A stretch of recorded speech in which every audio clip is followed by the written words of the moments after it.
Hey guys, welcome back. Okay, today I'm going to share with you one of my favorite things ever, bread pudding. The first thing I'm going to do is slice up my bread. This is Cuban bread that I actually made yesterday, and that's what you want to do. You want to use bread that's stale, or at least a day or two old. Stale bread absorbs liquid a lot better.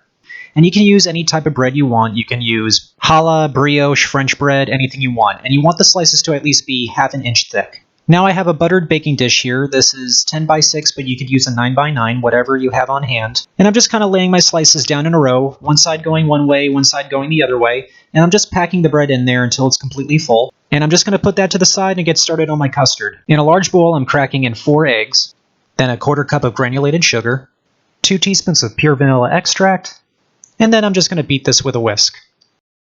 Once this is all mixed well and there's no lumps of sugar, it's time to add the rest of our ingredients. I'm adding in some nutmeg, our best friend melted butter, and I'm going to give this another mix. Next thing we're going to do is add in our cream, and I'm adding in 2 cups of heavy cream here. As you can see, this makes a lot of custard, and I'm just going to give this another mix until it's completely combined. Now it's time to pour our custard over our bread, and let's just take a moment of silence to admire how beautiful this is.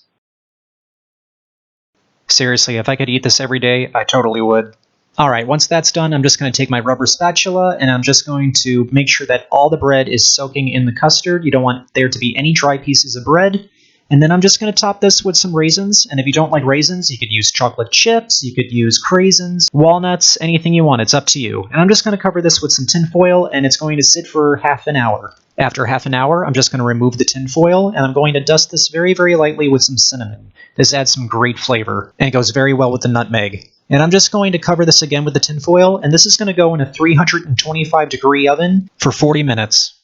Now, after 40 minutes, I removed the tin foil and I baked it uncovered for another 10 minutes. And after that, it's done. You're supposed to let this cool off, but I don't care. I dug in immediately. What's great about bread pudding is that it's both great when it's hot and cold. You could eat this on its own or serve it with some ice cream or do what I'm doing and topping it with some whipped cream. And guys, I'm not joking. This is one of the best things you will ever have. It is so good. I love bread pudding so much. I would take this over cake or pie or cookies any day. The nutmeg, the cinnamon, the raisins, it just all comes together so nicely. And the texture of that custard is just out of this world. And the Cuban bread ties it all together so well. If you want to know what the holidays taste like, this is it. Alright guys, I hope you all enjoyed this one. Please remember to like and subscribe, and I will see you all next time.